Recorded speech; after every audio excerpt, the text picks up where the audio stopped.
Myths and truths about selling. Because in spite of selling being such an important skill, both professionally and personally, why is it that very few the human beings are able to really understand it and master it? It's mainly because there are a lot of myths which are there prevailing in the people's mind, and because of which they are not able to really get the right response or the right return on investment or the effort that they put. And that's why this particular section is very, very important for each one of us to learn, understand and ruminate over it, so that you get a lot of clarity about this important life skill and business skill which can transform both your personal life and professional life. The first myth, my friend, is customer is a king. This is what is most of the people think, that customer is king. Whenever you ask anybody, most of the business people, entrepreneurs, even the salespeople, they always are made to believe that you should treat your customer like God or a king. This is a myth. The truth is, customer is your professional friend. So every salesperson should always treat a customer like a professional friend, because ultimately you are involved in an exchange process where for the money you are going to give him a valuable service, products, and thereby ensure that his problems are solved and you are providing a solution. But moment if you forget this particular important truth and fall a prey to the myth, you're compromising on your power to negotiate. By considering customer to be God or a king, you are putting yourself in a disadvantaged mental state which will not enable you to give your best. And you lose out the parity and sense of equality, which is so very essential for having a win-win situation in any transaction. And remember, you are giving them valuable product and services which is going to solve their problem in exchange for the money which you give. So why consider them to be king or like a god? So this is the first important truth we have to understand. Yes, I do appreciate, for the operational team, every customer can be a king, because once the sale is completed and once if you have promised them certain level of quality delivery, then you have to ensure that it is fulfilled to the T. But all the people who are involved in the selling process should always remember the first truth, that customer is your personal friend and not your king or god. Now let's move to the next myth. Next myth is, I need to sell features. And this again is one of the important things which people don't understand. And even companies and organizations give lot of trainings on only the technical specification, instead of giving them more training on the other cylinders of knowledge like economy, the company, the attitude, the selling skills are very, very important, because the truth is, I need to meet their needs and show them the benefits. Customer is interested in the benefits, not in the technical features. Features generally go down into the design aspects, go into the technical nitty-gritties, which many times the customer may not even understand because it is not his forte. Customer is interested in the advantages and benefits like the money saved, the convenience involved, the faster production, the prestige associated with it, ease of operation. All these are the important criteria, which is what he is looking forward to. So you need to, as a salesperson, talk about these benefits and how you can convert those features into benefit and thereby make him understand. Like, just to give an example, Hero Honda motorcycle has got a Japanese high quality engine, 5-stroke in its nature. That it's a feature. But what is the benefit and advantage? When you ask a question, so what? You get the next answer, which is again advantage. Again, when you ask the question, so what? Then the benefit occurs. Like, just to give an example, Hero Honda motorcycle has got a 5-stroke Japanese advanced design engine, because of which you get 80 kilometers per liter of fuel, because of which you will save 1,000 rupees in terms of the fuel cost every month. Isn't it important to you? Friend, this is the benefit which your customer looks forward to. That is the saving of that amount of rupees per month. So always talk in terms of the benefits accruing to him rather than too much emphasis on the technical details. Third myth, I need to be a born salesman. A very, very common myth which people have, one who talks more, one who talks sweetly, the people feel that he's a good salesman. He has to be an extrovert to be a good salesman. It is not true.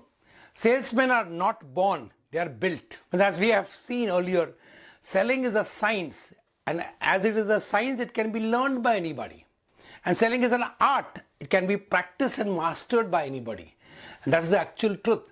Anybody who is diligent, one who is fully involved, one who is fully committed, can definitely learn the science and the art and thereby master it and become very, very good in the entire selling skill, which is both a most important professional skill and a most important personal skill. Next myth, I need to have a convincing capability. All it means is you need to be a good talker. The truth is I need to care for my customers' needs and show value to them, and they will then convince themselves. What it means is you need to be empathetic. You need to be a good listener.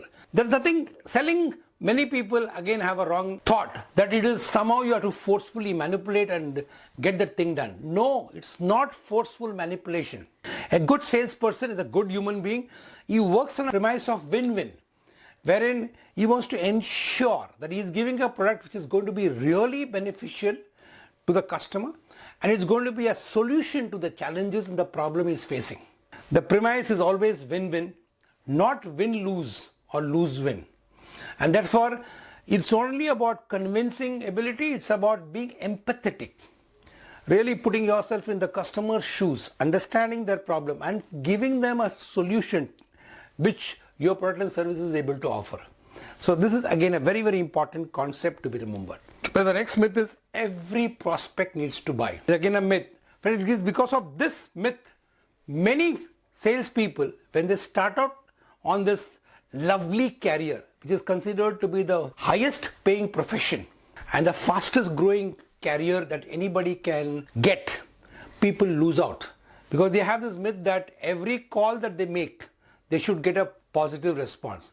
The truth is every prospect will not buy. Friends, here I want to just mention about the law of average.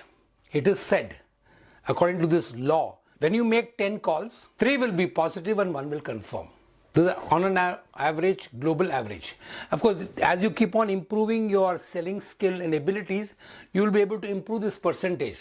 But this is what it is. It's a game of rejection. And how well you're able to take the rejection is what will make you a successful person. The moment you're rejected, you still will keep on going on. If not this, next call. And we always remember this. No from a customer is never permanent. No means next opportunity. And we also remember that formula. Some will, some won't. So what next? And this has to be kept in our mind for us to keep on moving forward. So the next myth is, I need to educate the prospect and ask them if they are interested. Then it is up to them to buy. No, this again is not the truth. The truth is I need to persuade, inspire and motivate them to buy with a clear why. But as we said earlier, selling is an emotional contact game. A buyer, a human being, always makes his decisions emotionally, but subsequently convinces himself logically. So you need to take care of both his right brain and left brain. So as a salesperson, your intention is to always get the sale, and the path for it is through honest and comprehensive communication. And you are also here to ensure that you are able to win the sale. So your objective is not just to go and give some information and come back. You are a professional. A professional is a person who's always there for getting the results. So you need to ensure that you are result oriented in whatever you do. And the next important myth is sales communication is about what the seller says. Again, a wrong notion. They say that if I'm very good in talking, I can become a good salesperson. If I'm a good extrovert, I'll be a good salesman. The truth is, sales communication is not about what the seller says, but it's about what the buyer understands. But remember, ultimately, the buying decision is taken in the buyer's mind, not in the seller's mind. Seller may want to immediately close the sale, but unless and until the buyer wants to buy it, it will not happen. So the crux of communication is through active listening, wherein you try to understand the customer's need, desires and problems, and taking care of that every step of communication as understood by him, and you also communicate in such a manner that every statement that you make is understood by the buyer as you want him to understand. So this has to be continuously verified, and that's how you will be able to make every communication with your customer effective, going towards the ultimate end result of having a win-win arrangement between both of you. And one more very important is selling is presentation. So people do a lot of work on improving their presentation. Presentation is important, but remember, selling is always a conversation and not only a presentation. Conversation means it's a two-way communication where your emphasis is not on talking. It's about listening and asking the question, because through that process you will be able to understand the exact need, desire, problem that the customer has, and then you will be able to provide him with the solution, which is what is ultimately going to make the customer give you the final order with the payment. So friends, these are some of the important myths and truths which, as I told you, once if you understand the truth, you get a clarity about what exactly is your responsibility in the entire process. And once you take this selling not only as a profession but as a means for you to solve the problem of your customers and thereby ensure that you are able to make a difference, you will be able to be considered, you will be perceived by your customer as a consultant and not as a vendor or order taker, and you get the due respect, due reward and due recognition.